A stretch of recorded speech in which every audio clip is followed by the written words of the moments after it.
Welcome back to the fields of Perthshire in a blue sky, sunny Scotland. But it is cold. It is really cold. Woolly hat on. I've got the heated Go Cozy thermal battery powered vest on as well. I've got the Regton gloves and a few jumpers on too, so as well as the woolly hat, and I would have had a scarf on if I could have found it, but I haven't worn it since last year, and so far I've not been able to find it, that is. So I'm back out, just me. I am out on another brand new permission. A farmer got in touch with me last week through another permission that I've got, and he just basically dropped me a text message and said, "Hi, I know you detect at so-and-so's property. I've got half a dozen fields. Would you be interested in coming out?" Well, I'm not going to say no, am I? I don't know a massive amount. I only know what the farmer's told me, and what he has told me is that this stubble field that I'm in, over on the edge, there is a river here, and he says there used to be an old mill there, an old flax mill or a jute mill. A linen mill, linen mill. So I would be very surprised if I didn't find some lead Russian seals like I always seem to find on some of these old mill sites. He also says the military were here during both World War I and World War II. He reckons that they had a camp here. Now I don't know whether that's going to mean lots of junk, but hopefully it's going to mean some military items and maybe some coins. Other than that, he says there's a Bronze Age cemetery, which is the next field over, which I've got permission to go in as well. And then lastly, his farm, which is the next field over there, has got a lintel above the door, which dates back to the beginning of the 1600s. So his farm is over 400 years old. That's got to be a good sign, surely. Anyway, as ever, if you're not already subscribed to the channel, then please hit the button and help support the channel's fantastic growth. Right, hopefully I've managed to obscure the sunlight from the lens. Right, let's go and see if we can find any treasures. It's our first target, taking about 40 seconds.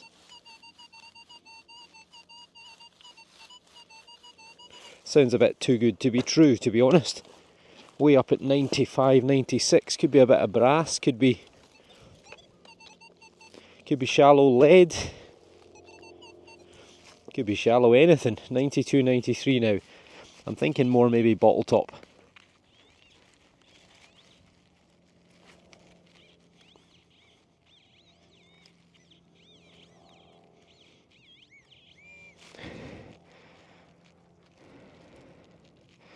Oh, what's that? Wow, big output for a small stud. That is exactly what it is. Really big, loud target for that. So a little coppery leather stud to get us off the mark. That's bizarre. I'll recheck this hole just in case there's another target there, but yep, a little leather stud. Probably 100, 150 years old. Well, 3 minutes in, second hole, and I can see why it was a dodgy target, because it's actually right in the sidewall there. It's almost up and down, so it is a coin, I think. It sort of looks like halfpenny size. It was a weak target, and I think we might have a Queen Victoria. Possibly. Yep, I think so. I'll get to work with the bendy thumbs and get back to you. What a start! There we go, folks. A coin almost straight away. The date is, I think, 1876, so it's a halfpenny. It would have probably got us a pint of beer back in 1876. And I've been learning some more obscure facts about some of the monarchs. Queen Victoria, who you'll see fading through, looking to my left, she was the first British monarch to travel on a train, which she did in 1842. And apparently she was that terrified, she insisted that they go no faster than 40 miles per hour. She was also the first monarch to appear on film, as in video. as we would call it today, because they recorded her Golden Jubilee, which I think was 1896. So there you go, Queen Victoria, a coin on what, the second hole, I think that is. So there you go, Queen Victoria, a coin in the first 3 minutes. Is it going to be back-to-back coins? Well, if it is, I think it will be a penny.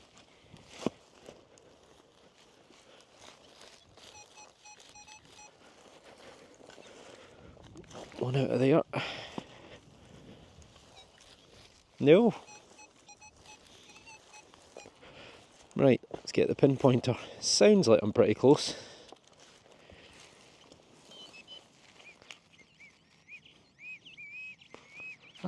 And we've got another coin, and it ain't a penny. It's a very loud halfpenny.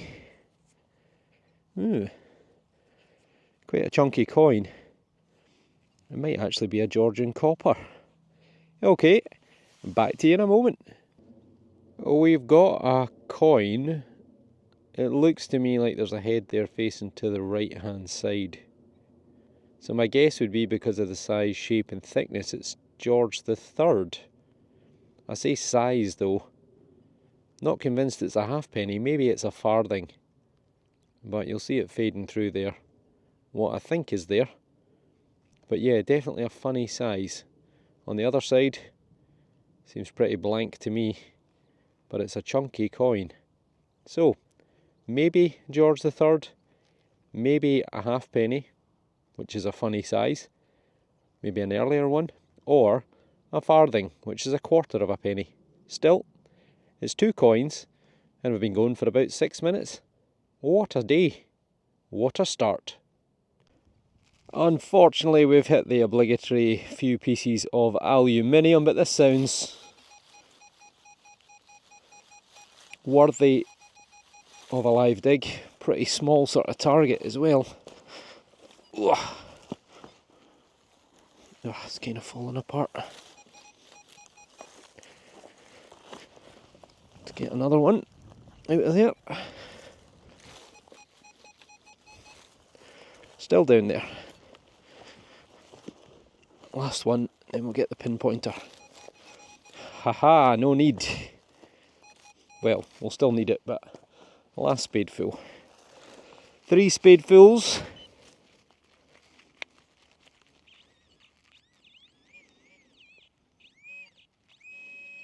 Well, folks, I think we've got a silver. What a start. That is 32 minutes on the clock, give or take, and we've got ourselves what looks like a little threepence. You beauty! So, who's it going to be? Gorgeous George, maybe? Ooh. Let's see. Zoom you in a wee touch. The sun is out again. It's still a freezing cold day though. Well, it is a threepence. Nothing obvious with a date though. Ah, but we know who it is. It's Queen Victoria. Because you can see her old head there, so it's probably late 1880s, 1890s, or maybe even 1901. Back to you in a minute. It's a very black coin, but I think the date is 1895. So 92.5% silver, and on the other side the old head of Victoria, so 6 years before her death, which was 1901. Other interesting facts about Queen Victoria. She spoke when she was young with a very strong German accent, because her mother and her governess both were fluent German speakers, so German was actually her first language. What else? Oh, she liked practical jokes. Oh, nearly. She liked practical jokes. Apparently the 4-term Prime Minister Gladstone, was it William Ewart Gladstone, I think was his name, he He once attended Buckingham Palace and she put a whoopee cushion on his chair. For anyone unfamiliar, it basically makes a noise that your bottom would make, if you know what I mean. So apparently she liked practical jokes too. So there you go. Oh, and Gladstone, incidentally, was born in Liverpool to Scottish parents. I think he was Prime Minister for 12 years.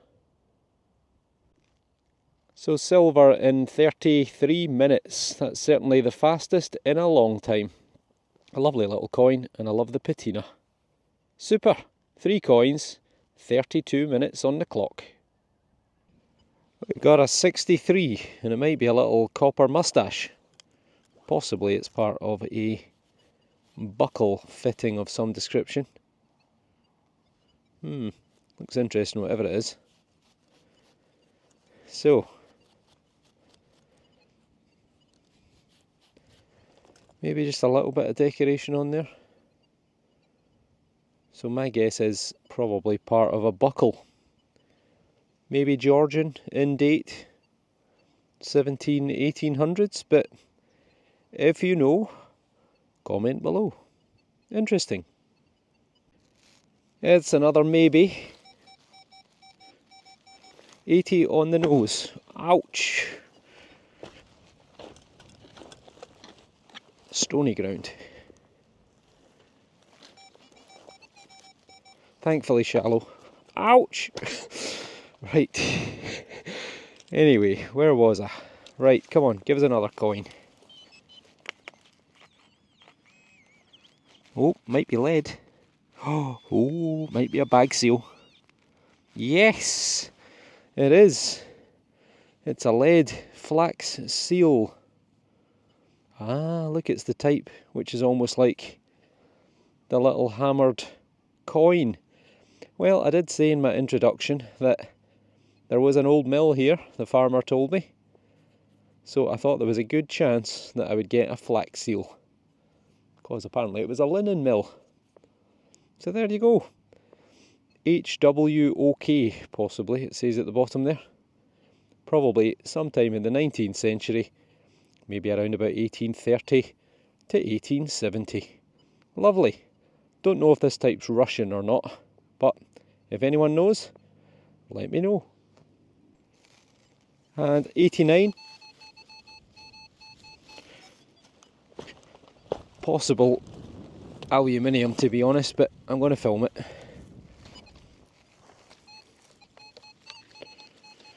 Might be out. 88, 89. Oh.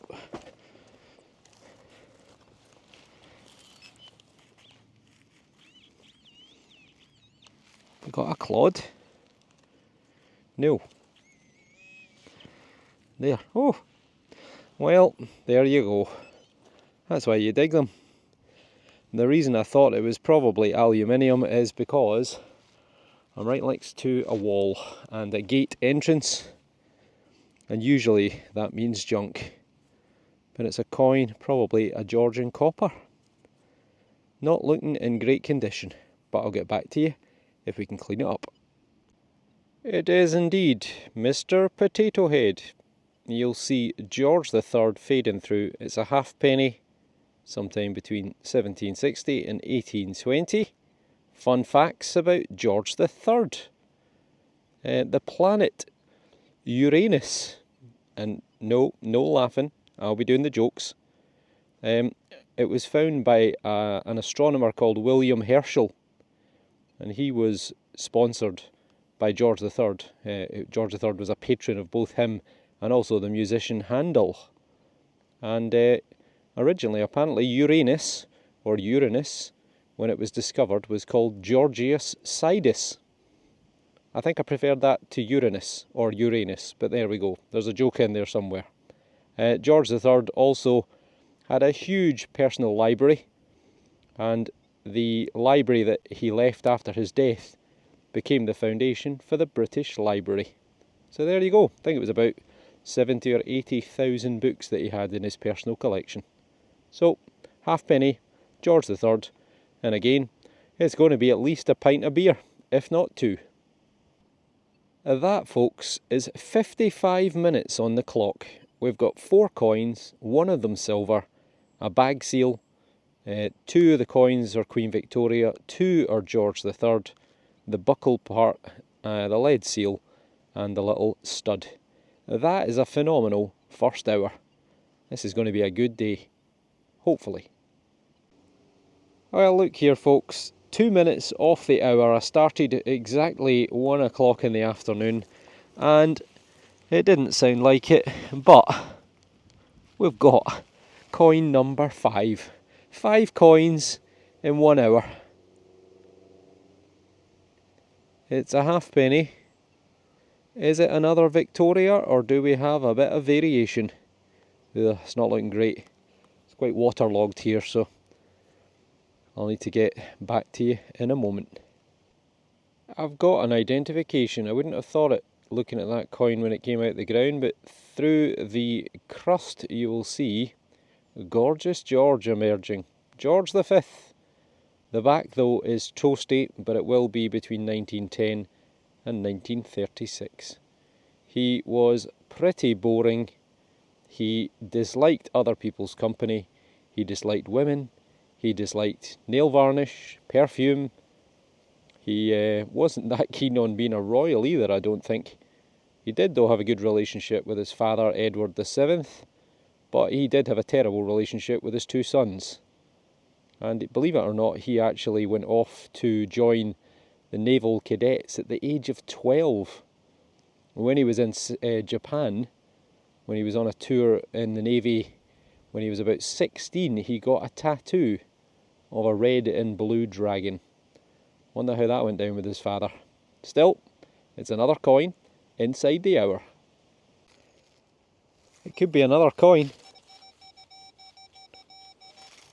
80. 80. Sounds pretty reasonable.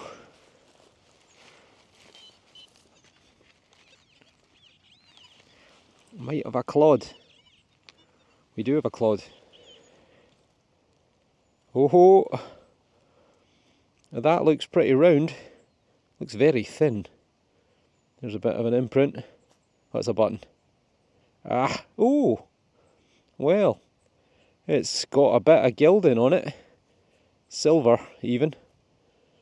Maybe a bit of decoration. This will take a gentle dry off and clean up.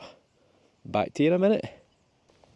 We've got a little storm working its way through, so it's starting to pour with rain and the wind is picking up, but hopefully the mic is doing its job. So it's a kind of almost dandy-like button. So I'm guessing late George III, sort of 1800, maybe through into the start of Victoria, 1830s, give or take. Almost looks like it's got a sort of scrolly writing or decoration along that inner band. Other than that, I can't tell you a lot, I'm afraid. But still, it is a find, and it's probably a couple of 100 years old. If you know, let me know. This is an absolute cracker. I am right next to the edge of the field though, so I do worry bottle top. But I tell you what, it could be a silver. Come on, give us another silver.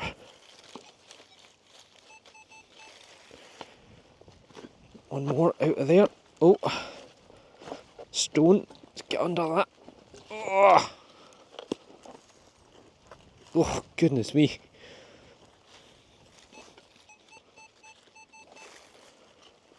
Get that stone out of the way.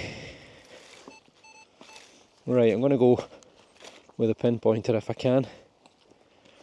Just in case.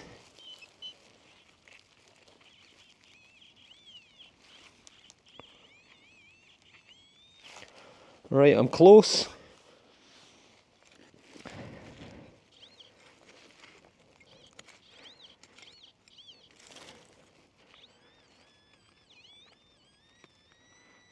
Oh, the suspense is killing me. Nothing obvious. Got to be it now, surely. Don't call me Shirley. Oh no. Something there looks kind of brown. Is it a stone or is it a... Oh, it's a stone. Right, so we're still... It's not in there, is it? No. Still down there. It's very hard ground. Ah, it's not silver. It's a ring thing. Ah, it's a... It looks like it's been a horse decoration or something. 4 little mountain points on it. Brass. Darn, I was sure that was going to be silver. Date wise, probably early 1900s. Heartbreaking. I was wrong last time with the silver. Lovely, sweet sounding target. Again, I'm right by the edge of the field. Well, at least I don't have to dig far. Right. Come on, give us a silver.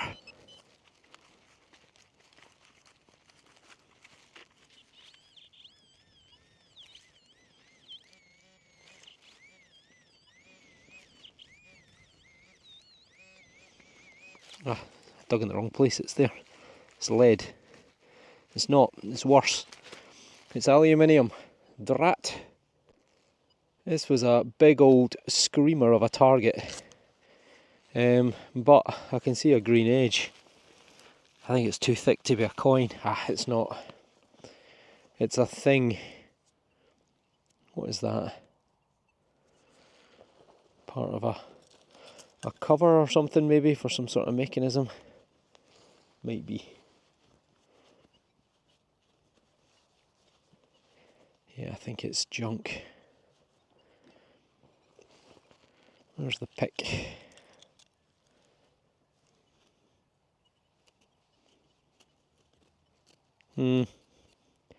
Yep.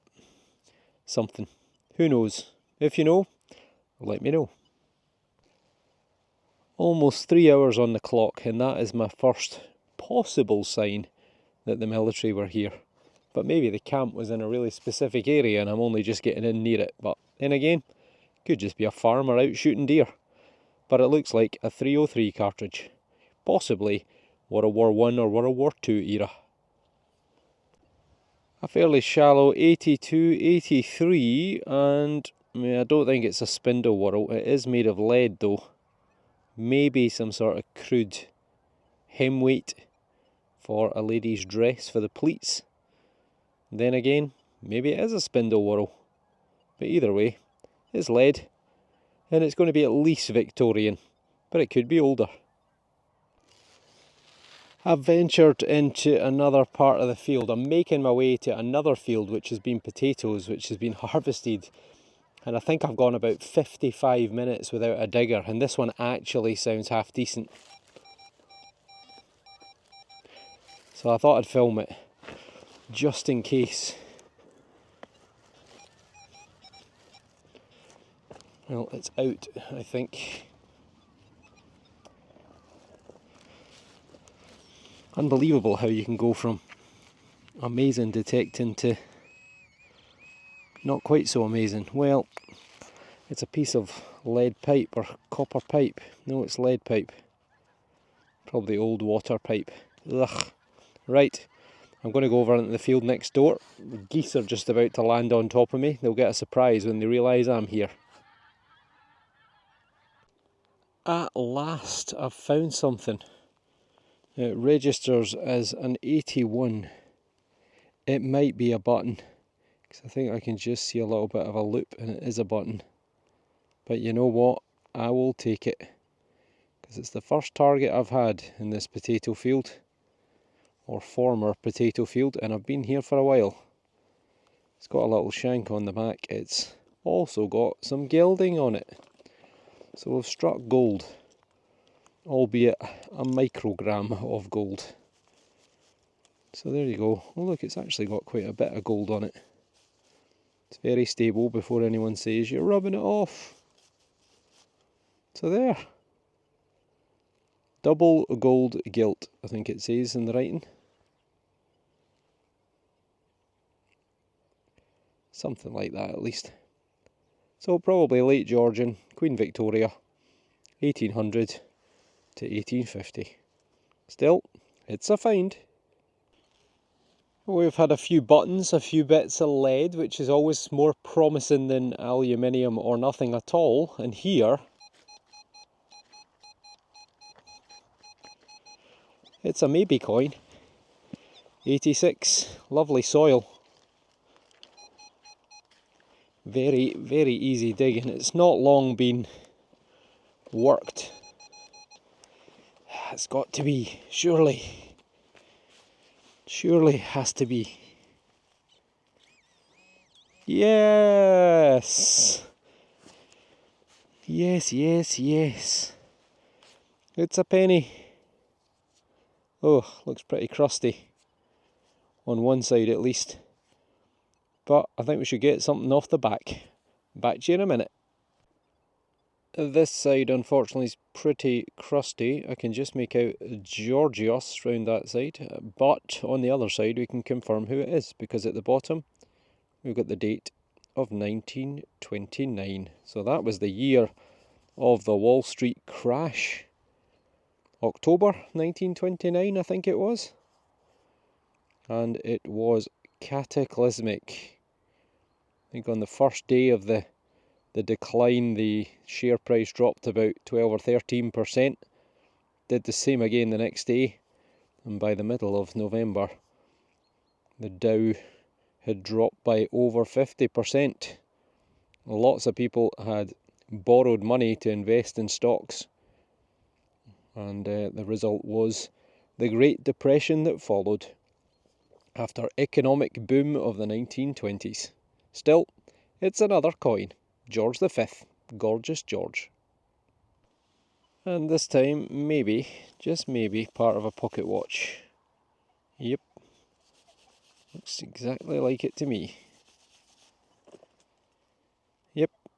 So, part of a pocket watch. Maybe we'll get the rest of it, and maybe it'll be gold. Probably 1800s through to 1900s. This may well be my last target. Second spade full, and suddenly a booming 78.79. Are we ending on a high?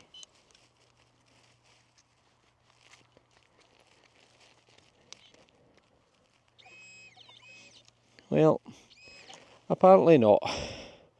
Another lump of lead. Ach well. Well folks, the sun is setting. It's going to be a very cold night again. We've had temperatures below freezing the last week or so. I was driving through the Cairngorms, which is one of the big national parks in Scotland, one of the two national parks. And there was snow on the mountains a few days ago, and really, really cold. It was only like 4 or 5 degrees at midday. So what's that? 5, 10, 40, high 30s, 40 Fahrenheit, give or take. So winter is coming. So that is the first day out on the new permission. I have given it just under 5 hours, 4 hours and 45 minutes, give or take. But we did pretty well. We got 1 silver. I think we probably got maybe 6 or 7 coins in total, plus a few other interesting finds. So let's have a wee look at the best from today. And there we go. We have 1, 2, 3, 4, 5, 6 coins. One of them silver, which is this little one here, which is a Queen Victoria threepence, which dates to, I think it was 1893. 1895. There you go. So that's probably the coin of the day. I do like my little lead bag seal with a little cross and pellets on it. A style we've had many times before. I've also got the moustache, the interesting little dandy style button with silvering or tinning on it. We've got a gold button there as well, which is there, which is dulled down in the fines pouch. A kind of lead hemweight or bags spindle whorl type thing. But all in all, oh, and the moustache, that might actually be part of a buckle. But all in all, a pretty good day. Look at that beautiful sunset on the fields of Perthshire. Well, as I say, a good day, silver, 6 coins, few interesting little relics as well, on a brand new and, as far as I know, undetected permission. A couple of the fields were a bit poor.